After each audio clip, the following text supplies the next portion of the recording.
வரலாற்றுல இது போல ஒரு அதிபரை கண்டதே இல்ல. அடாடாடடா! என்ன தங்கமான மனுஷர் இவரு அப்படிங்கிறது போல வியந்து பல நாடுகளும் வந்து பார்த்தீங்கன்னா, பல நாட்டு தலைவர்கள், பல நாட்டு மக்களும் வியந்து பார்க்குறாங்க அப்படின்னா, அது அமெரிக்காவோட அதிபரான டொனால்டு ட்ரம்ப் அவர்கள் தான். இன்னைக்கு என்ன போய் ஐயோ! இல்ல இன்னைக்கு என்ன அவரோட அ வரலாற்றுல என்ன சொல்றது பொறிக்கப்பட போகுது அப்படிங்கிறது வந்து பார்த்தீங்கன்னா, ஆர்வமா பார்த்துட்டு இருக்கக்கூடிய விஷயங்கள் பலதும் இருக்கு. இப்ப அதுல வந்து பார்த்தீங்கன்னா, அப்பேற்பட்ட அதிபருக்கு எதிர்த்து வந்து பார்த்தீங்கன்னா, மக்கள் அமெரிக்க மக்கள் வந்து பார்த்தீங்கன்னா, நாடு தழுவிய புரொட்டஸ்ட் போராட்டம் வந்து பார்த்தீங்கன்னா நடந்துகிட்டு இருக்கு. இதுல 7,000,000 அதாவது 70,00,000 மக்கள் கிட்ட போராட்டம் பண்ணிட்டு இருக்கிறாங்க. இந்த ஆள் வந்து பார்த்தீங்கன்னா, ராஜா மாரி என்னமோ நெனச்சுக்கிட்டு, என்னென்னமோ பண்ணிட்டு இருக்கிறாரு. நீங்க அமெரிக்காவ கிரேட் எல்லாம் ஆக்க வேண்டாம். குட் அகைனா மாத்துங்கப்பா அப்படிங்கிறது போல பதாகைகள்லாம் ஏந்திட்டு மக்கள் போராடுறாங்க. அதாவது ஜூன் மாசத்த கம்பேர் பண்ணும்போது 20,00,000 மக்கள் அதிகரிச்சிருக்கிறாங்க. 2,000,000 மக்கள் கிட்ட வந்து பார்த்தீங்கன்னா அதிகரிச்சிருக்காங்க இந்த ப்ரொடெஸ்ட் பண்றதுக்கு. ஆளுகின்ற அதிபர் டொனால்டு ட்ரம்ப் அவர்களுக்கு எகெயின்ஸ்டா. ஸோ வெறுப்பு அப்படிங்கிறது வந்து பார்த்தீங்கன்னா உயர்ந்துகிட்டே இருக்கு அமெரிக்கால. அமெரிக்கால மட்டுமா? உலகம் முழுவதும் தான் அப்படிங்கிற சில அனலிஸ்ட் வந்து கருத்துக்கள் இருக்கலாம். ஆனா அமெரிக்காவோட அதிபரான டொனால்டு ட்ரம்ப் அவர்கள் தேவர்களால் ஆசீர்வதிக்கப்பட்டவர். தேவ தூதர் அவர் இல்லையா? இப்போ அப்பேற்பட்ட அதிபர் வந்து பாத்தீங்கன்னா ஒரு போஸ்ட் போட்டுக்கிறார். மரியாதை மதிப்பு அப்படிங்கிறது வந்து பாத்தீங்கன்னா மென்மேலும் பெருகிருச்சு, வேற ரேஞ்சுக்கு போயிருச்சு அப்படிங்கிறது போல. ஏன்னா போஸ்ட் போட்டுக்கிறாரு. என்ன போஸ்ட் அப்படின்னா, ப்ரொட்டஸ்ட் பண்றாங்க இல்லையா? ப்ரொட்டஸ்ட் சாரி மன்னிச்சிடுங்க. ப்ரொட்டஸ்ட் பண்றவங்க மேல வந்து பாத்தீங்கன்னா F-16 விமானத்தை எடுத்துட்டு வந்து சாணிய கலந்து அப்படியே மேல வந்து பாத்தீங்கன்னா அப்படியே தூவிட்டு போய் அதாவது F-16ல கிங் ட்ரம்ப்னு வந்து பாத்தீங்கன்னா அவருக்கு வேற மாதிரி ஒரு எண்ணம் வந்துருச்சு போல தெரியுது. ஒரு ராஜா அப்படிங்கிற போல ஒரு எண்ணம். நல்லா தானே தேவர்களால் ஆசீர்வதிக்கக்கூடிய ஒரு நபர். நல்ல மனிதர் தானே. நல்ல விஷயங்கள் தான் செய்யறாரு. அவரோட சொந்த மக்கள் மேல புரோட்டஸ்ட் பண்றவங்க மேல சாணிய தெளிச்சுட்டு போறாரு. மத்தவங்க தான் அடி அடி நடத்துவாங்க தெரியுங்களா? என்ன வேலைலாம் செய்வாங்க. இவர் சாணி தானே வீசுறாரு. என்ன சொல்றதுன்னு தெரியல. இது போல வேலைகள்லாம் ஒரு சைடு நடந்துட்டு இருந்தாலும், இன்னொரு சைடு அமெரிக்காவோட ட்ரெஷர் செக்ரட்டரி ஸ்காட் பெசன்ட் அவர்கள் அவர் தரப்பு வந்து வேற பக்கம் வந்துச்சு. அது அமெரிக்காவான நாங்க கூடிய சீக்கிரத்துல பப்ளிஷ் பண்ண போறோம். கூடிய சீக்கிரத்துல ஆதாரங்களை கொடுக்க போறோம். உக்ரைன் எங்க கிட்ட ஆதாரங்கள் கொடுத்துருக்குறாங்க. என்ன தெரியுமா? உக்ரைனோட அரசாங்கம் வந்து பாத்தீங்கன்னா, அவங்களுக்குள்ள நாட்டுக்குள்ள வரக்கூடிய ட்ரோன்களோட உதிரி பாகங்களை கலெக்ட் பண்ணி அந்த உதிரி பாகங்கள்ல உதிரி போய் இருந்ததை அங்கங்க எடுத்து சேகரிச்சு எங்ககிட்ட ஒரு ஆதாரமா கொடுத்துருக்குறாங்க. ட்ரெஷர் செக்ரட்டரி பெசன்ட் அவர்கள் வந்து பண்ணா அதை அனலைஸ் பண்ணிட்டு இருக்கிறாங்க. கூடிய சீக்கிரத்துல அதை ஆதாரபூர்வமா மக்கள் முன்னாடி நம்ம கொண்டு வந்து பாத்தீங்கன்னா நாங்க செய்வோம் அப்படிங்கறத வந்து பாத்தீங்கன்னா சொல்லிக்கிறாரு. இதுல என்ன ஒரு விஷயம் அப்படின்னா, சீனாவோட காம்போனன்ட்ஸ் அதிகமா இருக்குது. சீனாவோட உதிரி பாகங்கள் அந்த ட்ரோன்ல ரஷ்யாவோட ட்ரோன்கள்ல இருக்குது. சீனா 60% எனர்ஜி ரிசோர்சஸ் ரஷ்யா கிட்ட இருந்து வாங்குறாங்க இல்லையா? அதெல்லாம் நேரா ஃபியூயலா ரஷ்யாவோட மிலிட்டரி மிஷின்ஸ்க்கு போகுது. இதனாலதான் சொல்றோம் ரஷ்யாவோட வர்த்தகம் பண்ணாதீங்கன்னு கேட்க மாட்டாங்க. ஆதாரப்பூர்வமா நாங்க கொடுக்க போறோம். சீனா மேல கடுமையான நடவடிக்கைகள் எடுக்கப்படும் அப்படிங்கிறதோட ஸ்காட் பெசன்ட் அவர்கள் தரப்பு. ஐயா இப்ப இல்லைங்க ஐயா. ஒரு வருஷமா வந்து பாத்தீங்கன்னா மேற்கு நாடுகளோட காம்போனன்ட்ஸ் தான் 60% இருக்குது ரஷ்யாவோட ட்ரோன்கள்லன்னு ஆதாரப்பூர்வமா இதே உக்ரைன் தாங்கியா கூப்பிட்டு சொல்லிக்கிட்டு இருந்தாங்க. ஆதாரப்பூர்வமா இமேஜ் எல்லாம் கொடுத்தாங்க. அப்பெல்லாம் எதுவும் கண்டுக்கெல்லாம் ஒன்றும் பண்ணல. இப்பவும் வந்து பாத்தீங்கன்னா அதிகப்படியான காம்போனன்ட்ஸுங்கயா சுவிட்சர்லாண்டுங்கய்யா, இங்கிலாந்துங்கய்யா, அந்த யூகே இது போல நாடுகள்ல இருக்குங்கய்யா. கொஞ்சம் அதை பாருங்கய்யா அப்படிங்கிறது போல சில அனலிஸ்ட் இருக்கு. அதெல்லாம் பேசக்கூடாது. அதெல்லாம் நீ ஏன் பேசுற? அதெல்லாம் பேசக்கூடாது. இதை மட்டும் பேசு அப்படிங்கிறது போல வந்து பண்ண சீனாவை மட்டும் ஹைலைட் பண்ணுவாங்களா அப்படின்ற கேள்விகள் இருக்கு. ஆனா அமெரிக்கா பயங்கரமா தயாராகிறாங்க அப்படிங்கிற மாற்று கருத்துல. ஏன்னா கமாண்டன்ட் யுஎஸ்எஸ் மெரைன் கார்ப்ஸ் நேவியோட ஜெனரல் எரிக் அவர்கள். ஸோ அவர் தரப்புல இருந்து நார்மலா இந்த மிலிட்டரி மீட்டிங் போடுவாங்க. ஸோ அதுல நிறைய விஷயங்கள் பேசியிருந்தாரு. அதுல ஒரு ஹைலைட்டான விஷயங்கள் வைரல் ஆயிட்டு இருக்கு. ஒரே ஒரு இது, அதாவது அடுத்த சண்டைங்கிறது வருது, என்ன நம்புங்க வருது அப்படிங்கிறதோட அவர் தரப்பு வந்து சொல்லிக்கிறாரு.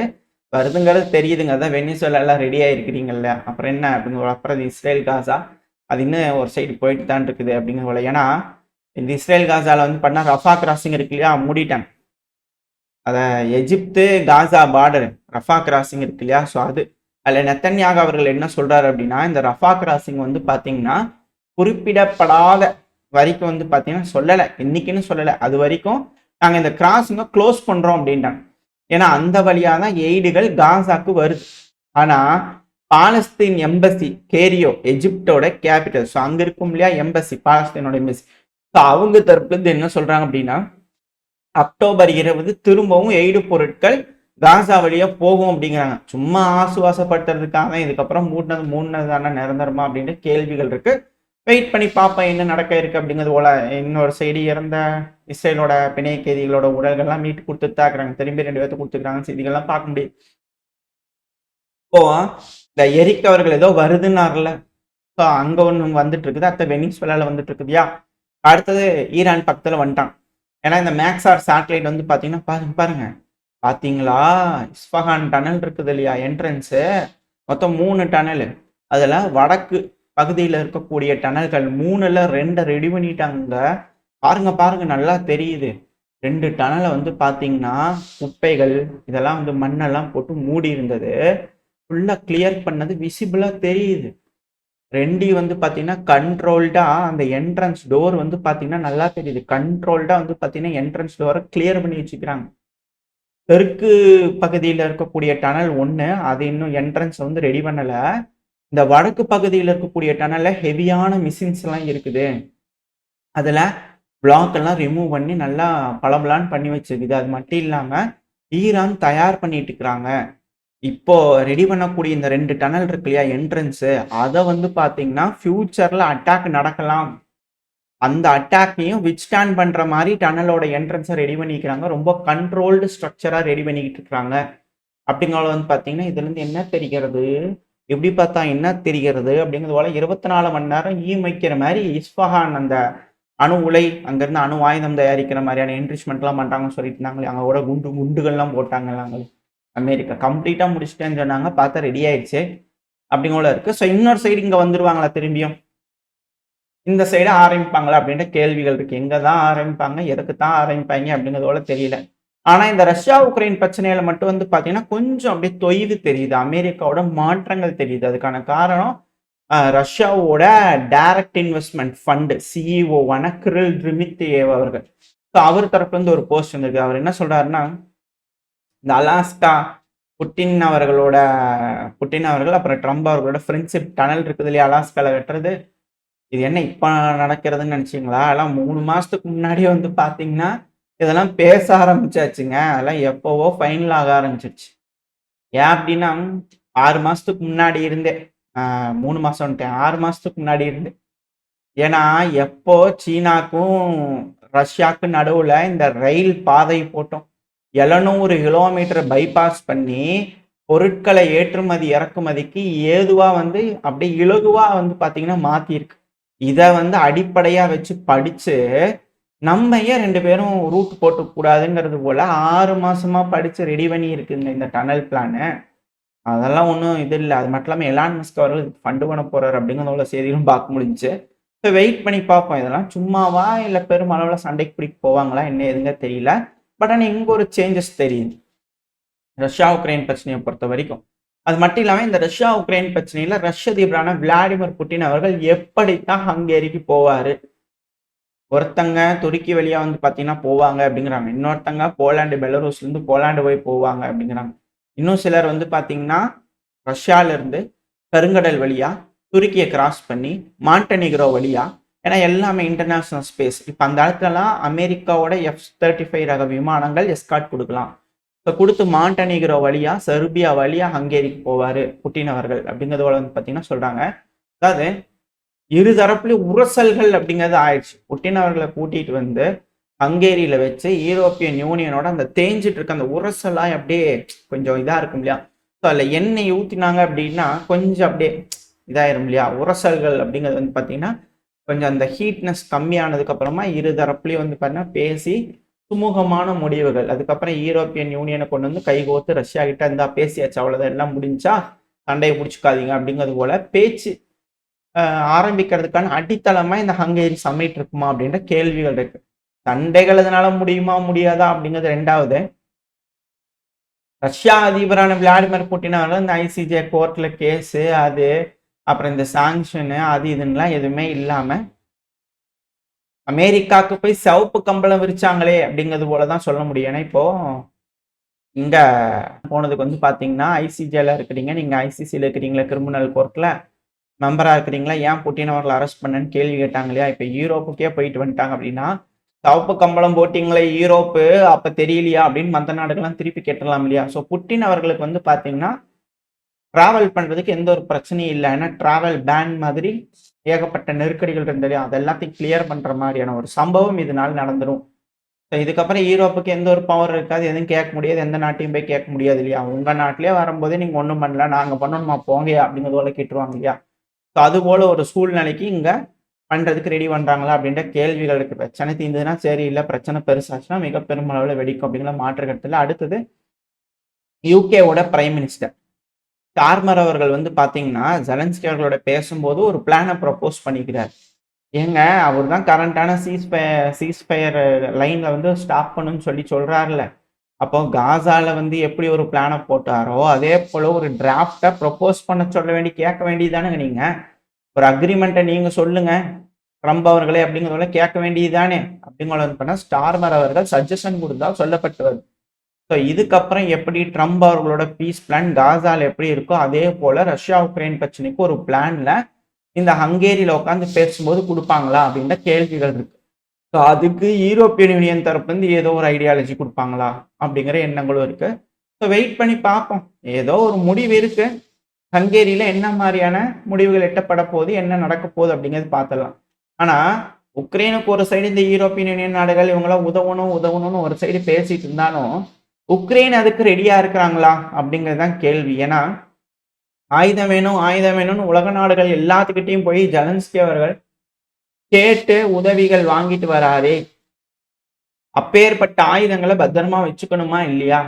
உக்ரைனோட மினிஸ்ட்ரி ஆஃப் இன்டர்னல் அஃபேர்ஸ் அவங்க தரப்புல இருந்து ஸ்டேட்மெண்ட் வருதுல 4,91,000 வெப்பன்ஸ் ஆயுதங்கள், தோராயமா 1/2 மில்லியன் ஆயுதங்கள் கிட்ட வந்து பாத்தீங்கன்னா காணாம போச்சு, தொலைஞ்சு போச்சு அப்படிங்கிறது பண்ணா ரெக்கார்ட் ஆயிட்டு இருக்காம கேசஸ்.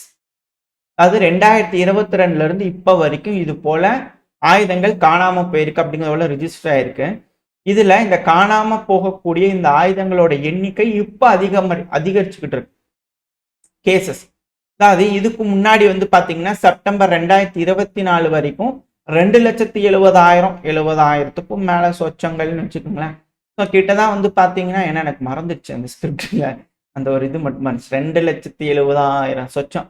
ஸோ அந்த கிட்டதான் வந்து பாத்தீங்கன்னா ஆயுதங்கள் காணாம போயிருக்கு. ஆனா 2025 அந்த கணக்குல வந்து பாத்தீங்கன்னா எப்படி இன்க்ரீஸ் ஆயிருக்குன்னா 4,91,000 சொச்சம் கிட்ட வந்து பாத்தீங்கன்னா காணாம போயிருச்சு, கூட போட்டாங்க அப்படிங்கிறது பண்ணி தானே பொம்மையா இல்லை விளையாட்டு சாமானமா? அப்படியே வந்து பண்ண ஸ்பைக்ல வந்து பாத்தீங்கன்னா ஒரு வருஷத்துல அப்படியே பாதிக்கு மேல காணாம போயிடுச்சு அப்படிங்கிற ரெக்கார்ட் பண்ணிக்கிறாங்க. கேசஸ் வந்திருக்கு. இதுல அசால்ட் ரைஃபிள், இதுக்கு ஒரு காரணம் இருக்கு, இது சொல்றதுக்கு காரணம் assault rifle, short gun, machine gun, அடுத்தது என்னமோ ஒன்று நினைச்சேன் கிரினேட் லான்ச்சர்ஸ்லாம் வந்து பாத்தீங்கன்னா காணாம போயிருக்கு. இது எல்லாத்தையும் அப்படியே வச்சு பாத்தீங்கன்னா அதாவது இந்த மாதிரியான ஐட்டம் காணாம போறதுக்கான காரணங்கள் என்னன்னா இந்த கருப்பு கலர்ல துணி கட்டிட்டு ஓய் ஓய் அப்படிங்கிற வீடியோ போடுவாங்கல்ல. ஸோ அது போல இந்த தலை கட்டுற கும்பல்கள்லாம் இருக்கு இல்லையா? ஸோ அது போல கும்பல்களுக்கு தேவைப்படக்கூடிய ஆயுதங்கள் மாதிரி தெரியுது. ஸோ இந்த மாலி, நிஜர், புர்கினோ ஃபேசோ இந்த ஏரியா, அப்புறம் சொமாலியா இந்த ஏரியாக்கள்லாம் வந்து பாத்தீங்கன்னா ஆயுதங்கள் தேவை.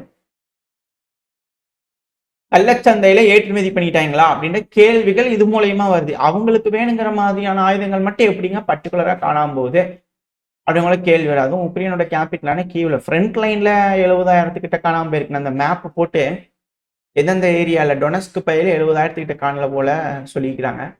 ஸோ அந்த லிஸ்ட்ல வந்து பார்த்தா அந்த மேப்ல கீவ்ல எப்படி இவ்வளவு தூரம் காணாம போயிருக்குது, உக்ரைன் முழுவதும் காணாம போயிருக்குது ஆயுதங்கள் அப்படிங்கிறது போல வந்து பாத்தீங்கன்னா சொல்லிக்கிறேன். ஃப்ரண்ட் லைன்ல காணாம போயிருக்குது, கூட போட்டிருக்காங்கன்னா அவசரத்துல தூக்கி போட்டு வந்துட்டாங்க, ரஷ்யா வராங்க அப்படிங்கிறனால விட்டுட்டு வந்துட்டாங்கன்னா பரவாயில்ல. கீவ்ல எப்படி அதிகமா, சரி கீவ் விட்டுருங்க, உக்ரைனோட மேற்கு பகுதியில எப்படி காணாம போயிருக்குது ஆயுதங்கள் அப்படிங்கிற கேள்விகள் வந்திருக்கு. எதை எப்படியோ உக்ரைனுக்கு உதவிகள் இந்த ஹங்கேரியோட பேச்சுவார்த்தையோட முடிவுல வராங்க இல்லையா தலைவர்கள். ஸோ அங்க பேச்சுவார்த்தை என்ன மாதிரி நடக்க இருக்கு? ஏன்னா எபிசோடுங்கிறது வந்து பாத்தீங்கன்னா மெகா சீரியலா இருக்கு. ஸோ கதாசிரியர் வந்து பாத்தீங்கன்னா இதை மெகா சீரியலா எடுத்திருக்காங்க. அது வந்து பாத்தீங்கன்னா ஒரு டைமும் வந்து பாத்தீங்கன்னா எபிசோட க்ளோஸ் பண்ணும்போதும் அடுத்த எபிசோடுக்கான லிங்கை விட்டுட்டு க்ளோஸ் பண்ணும். இப்போ முன்னாடி வந்து பாத்தீங்கன்னா பேசுறதுக்கு நம்மலாம் பேசுறதுக்கு வந்து பாத்தீங்கன்னா ஒரு பொறியா வந்து பாத்தீங்கன்னா இருந்தது டாமஹாக் மிசைல். ஸோ டாமஹாக் இப்படி, டாமஹாக் அப்படி, டாமஹாக் இது போல செய்யும், டாமஹாக் அது போல செய்யும், நம்மளே மார்க்கெட்டிங் பண்ணியாச்சு. அமெரிக்காவோட ஆயுதம் ஃப்ரீயா பண்ணியாச்சு. எல்லாருமே வந்து பார்த்தா ஃப்ரீயா பண்ணி கொடுத்தாச்சு. இப்போ அது போல வந்து வந்துருமா இல்லையா பயம், அப்புறம் வந்துரும் 3ஆம் உலகப் போர் வந்துரும், இது போல எஸ்கலேஷன் ஆயிரும் அப்படின்ற ஒரு பயம், பீதி, பேதியில என்னென்னலாம் செய்ய முடியுமோ செஞ்சு கதாசிரியர் வந்து பார்த்தீங்கன்னா அப்படியே டெம்ப்டேஷன்ல ஏத்தி வந்து பார்த்தீங்கன்னா அப்படியே உட்கார வச்சிருந்தார். அந்த எபிசோட் நடக்கும்போது புசுக்குன்னு போயிடுச்சு.